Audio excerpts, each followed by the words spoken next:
ध्रुव जी महाराज ने नारद जी से पूछा, गुरु जी मुझे भगवान को पाना है, बताइए मैं भगवान को कैसे पाऊं।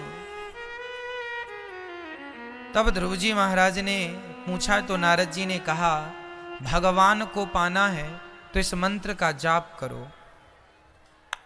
ध्रुव जी ने कहा कि बताइए भगवान कहाँ है, ईश्वर कहाँ है।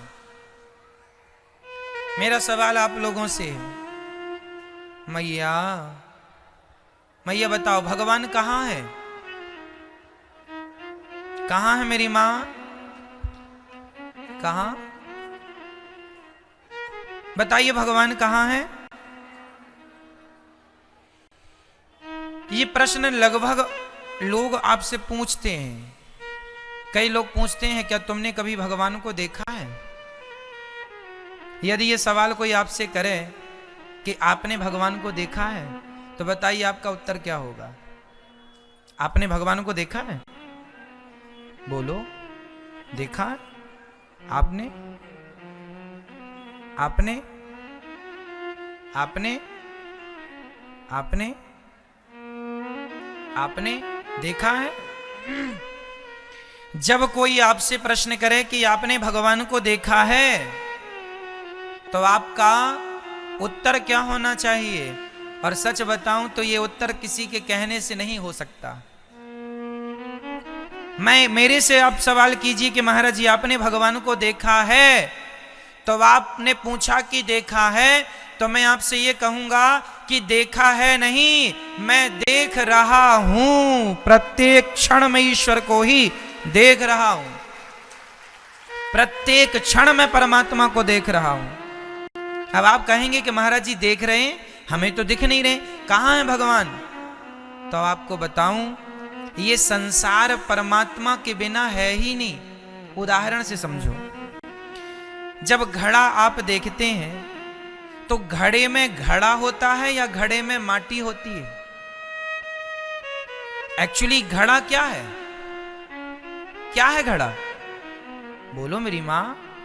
मिट्टी ही घड़ा है ना, घड़ा जैसा उसमें कुछ भी नहीं है। मिट्टी के एक आकृति को, एक आकार को लोग घड़े के नाम से जानते हैं। उसमें घड़े जैसा क्या है, ऊपर से नीचे तक उसमें माटी ही माटी है। परंतु व्यवहार जगत में उस माटी को लोग घड़े के नाम से जानते हैं। लोग कुम्हार से ये नहीं कहेंगे कि भैया कुम्हार जरा हमें माटी देना ना, लोग कहेंगे भैया कुम्हार जरा हमें घड़ा देना। क्यों जी, है माटी, पर उस माटी को घड़े के नाम से जाना गया है। जबकि जब आप घड़े को देखते हैं तो किसे देख रहे हैं, देख रहे हैं माटी को, पर आप कह रहे हैं कि ये घड़ा है। आप कहेंगे मैं घड़ा देख रहा हूं, जबकि सत्य ये नहीं है कि वो घड़ा है, सत्य ये है कि वो माटी। आप देख रहे हैं माटी को, पर कह रहे हैं कि मैं घड़ा देख रहा हूं। बस उसी तरह मेरी मां, आप कहते हैं कि ये स्त्री है, ये पुरुष है, ये संसार है। आप संसार को देखते हैं, आप स्त्री और पुरुषों को देखते हैं, आप नदियां, समुद्र और वृक्ष और पेड़ पौधों को देखते हैं। लेकिन मैं स्त्री पुरुष संसार के प्रत्येक चीज में परमात्मा को ही देखता हूं, क्योंकि वही जैसे माटी घड़ा है, उसी प्रकार ईश्वर ही संसार है। ईश्वर ही आपके रूप में है, ईश्वर ही स्त्री के रूप में है, पुरुष के रूप में है, परमात्मा ही ये फूल के रूप में है। ये पुष्प कौन है, ईश्वर का ही एक रूप ये है, ईश्वर का ही एक रूप ये है। इस संसार के कण कण में ईश्वर की ही व्यापकता है, उसकी सत्ता के सिवा किसी की सत्ता है ही नहीं। अखंड सत्ता तो उसी की है। कोई माने इस बात को लोग नहीं जानते, वो कहते हैं ये स्त्री है, ये पुरुष है। अरे स्त्री मरती है तो उसके अंदर से भी आत्मा निकलती है, और पुरुष मरता है तो उसके अंदर से भी आत्मा निकलती है, तब लोग मरा हुआ मानते हैं। तो स्त्री हो या पुरुष हो, इस संसार में स्त्री का आकार अलग हो सकता है, पुरुष का आकार अलग हो सकता है। भाई घड़ा अलग होता है, सुराही अलग होती है। सुराही का पेट बड़ा होता है, मुंह छोटा होता है। सुराही जानते हैं, मिट्टी की बनती है। मिट्टी के और भी बर्तन बनते हैं, मिट्टी का भी बर्तन बनता है। तो चाहे मिट्टी की तपेली हो, चाहे मिट्टी का घड़ा हो, चाहे मिट्टी की सुराही हो, चाहे मिट्टी के खिलौने हो, आकृति अलग अलग हो सकती है, नाम अलग अलग हो सकते हैं, पर तत्व सब में एक ही है। वो क्या है? वो क्या है? मिट्टी। सब में मिट्टी समान रूप से है ना। उसी प्रकार चाहे चींटी को देखो, चाहे हाथी को देखो, स्त्री या पुरुष को देखो, रूप अलग अलग हो सकते हैं, नाम अलग अलग हो सकते हैं, पर तत्व सब के भीतर एक ही परमात्मा समाया हुआ है, जिसे हम आत्मा कहते हैं। वह ईश्वर ही आत्म तत्व के रूप में हम सब में विद्यमान है। इसलिए लोग कहें कि तुमने भगवान को देखा, तो उनसे कहना देखा नहीं, हम तो देख रहे हैं। जहां दृष्टि जा रही है वहां ईश्वर ही ईश्वर है। कोई ना माने सो ना माने, पर सत्य यही है। इसलिए गोस्वामी जी को लिखना पड़ा इस बात को सिद्ध करने के लिए। हरि व्यापक सर्वत्र समाना, प्रेम से प्रगट हो ही मैं जाना। सीय राम मय सब जग जानी, करहूं प्रणाम जोरी जुग पानी। निज प्रभु मय देख ही जगत के ही सन करहि विरोध। एक ही बात को तुलसीदास जी ने अलग अलग ढंग से कहा, एक ही बात को। अच्छा ये बताओ, दही के किस कण में मक्खन है और किस कण में मक्खन नहीं है? बोलो मेरी मां। दही में कोई ऐसा कण है जिस कण में मक्खन ना हो? बोलो, नहीं है। दही के प्रत्येक कण में मक्खन है, पर वो मक्खन तक पहुंचने के लिए आपको दही का मंथन करना पड़ेगा। बिना दही का मंथन किए आप क्या मक्खन तक पहुंच सकते हैं? उत्तर आपका बोलो मेरी मां। दही में मक्खन है, पर मक्खन तक पहुंचने के लिए क्या करना पड़ेगा? मंथन करना पड़ेगा। उसी प्रकार जैसे दही के कण कण में मक्खन समाया हुआ है, उसी प्रकार सृष्टि के कण कण में परमात्मा समाये हुए हैं।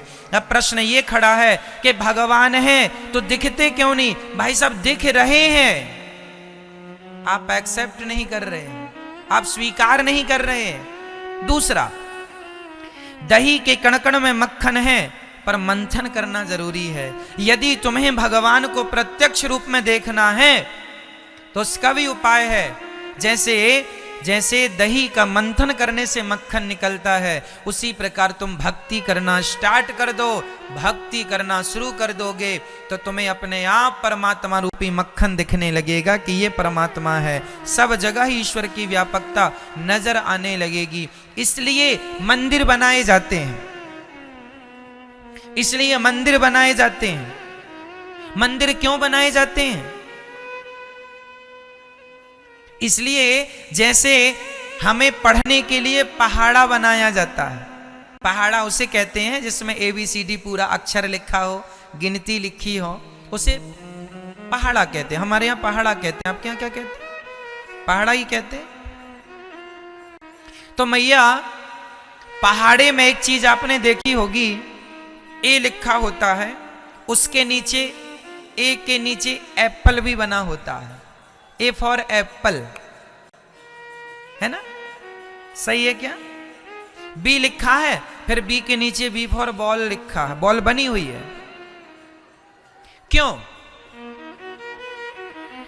ए B C D E F G ऐसा क्यों नहीं पढ़ाया जाता? ये क्यों पढ़ाया जाता? A for apple, B for ball. क्यों? कारण है। कारण ये है कि ए को समझने के लिए एप्पल दिखाया गया। ये देख बेटा, ये क्या है? ये तुम खाते हो ना? हाँ हाँ खाते हैं, मीठा मीठा होता है एप्पल।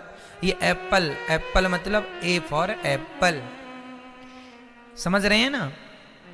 छोटे से बच्चे को ए समझाने के लिए एप्पल दिखाना पड़ता है। उसे हाथी की फोटो दिखानी पड़ती है, ये हाथी है, एलिफेंट है। घोड़ा दिखाना पड़ता, हॉर्स है ये, घोड़ा। फोटो दिखानी पड़ेगी। अच्छा, बच्चे ने हाथी का चित्र पहाड़े में देखा और तभी उसे सामने हाथी दिख गया, तो वो पहचान जाएगा कि नहीं? अरे ये तो अभी हमने पढ़ा है, ये तो सेम वैसे ही जैसा हमने फोटो पर देखा। माँ माँ ये हाथी है। हाथी? माने का तुझे कैसे पता? हमने पढ़ा है हाथी। उसी तरह जैसे छोटे से बच्चे के लिए ए समझाने के लिए एप्पल की आकृति जरूरी है, बी समझाने के लिए बॉल की आकृति जरूरी है, उसी प्रकार भगवान को समझाने के लिए मूर्ति जरूरी है कि देख ये भगवान है, ये ईश्वर को समझाने का पहला पहाड़ा है। हाँ, ए फॉर एप्पल। तो परमात्मा की जब भक्ति की पढ़ाई में प्रवेश करेंगे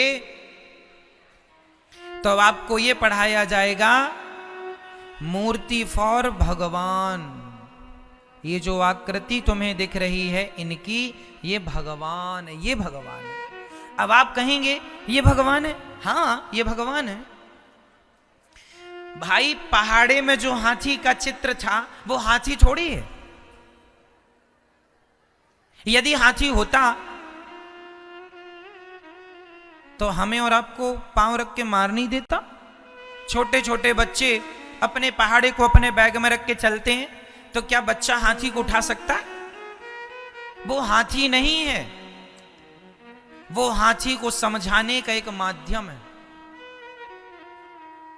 उस चित्र को देखने से हाथी का ज्ञान हो जाता है। हाँ या ना? बात समझ में आ रही है कि नहीं? हाथी के चित्र को देखने से ज्ञान किसका हुआ? बोलो मेरी मां। हाथी का ज्ञान हो गया कि नहीं? जैसे हाथी का चित्र देखने से हाथी का ज्ञान होता है, ऐसे भगवान का चित्र देखने से भगवान का ज्ञान हो जाता है। इसलिए भगवान को समझाने के लिए यह सबसे बड़ी पाठशाला है।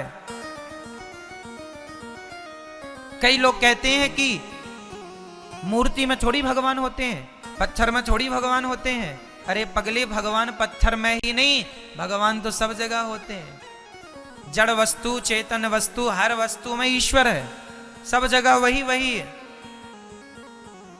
ईश्वर तो सब जगह है। वस्तु समझ ले, तुझे समझाने के लिए ये विग्रह है। जो आदमी का ध्यान यहां वहां भटक रहा है, वो एक मूर्ति में भगवान का ध्यान लगाए, धीरे धीरे मन बिहारी जी में लगेगा तो मन केंद्रित होगा, मन शांत होगा। और जब मन शांत हो जाएगा और तुम्हारी श्रद्धा बढ़ जाएगी, तुम्हारी भावनाएं बढ़ जाएगी, तो भगवान प्रहलाद जी के लिए खंबे से प्रकट हुए थे कि नहीं? पत्थर से ही ना निकले नरसिंह भगवान, कहां से निकले? यदि प्रहलाद जी के लिए भगवान नरसिंह खंबा तोड़कर निकल सकते हैं, तो आपकी सच्ची भावना होगी तो आपके लिए भी मूर्ति से प्रकट हो जाएंगे, पत्थर से प्रकट हो जाएंगे। ये तो भावनाओं की बातें हैं, ये तो भाव बनेगा आपका, पर शुरुआत तो हो। तो शुरुआती दौर के लिए ये पहाड़ा है। तो भगवान यहां से भी प्रकट हो जाएंगे, वो कहीं से भी आ सकते हैं, कहीं से भी प्रकट हो सकते हैं। आपकी आस्था कितनी है, आपकी श्रद्धा कितनी है, ये देखने का विषय है। कई लोग ये श्रद्धा वृद्धा कुछ मानते नहीं। कई लोग कहते हैं महाराज जी हम नहीं मानते कि श्रद्धा क्या होती है, आस्था क्या होती है। एक बात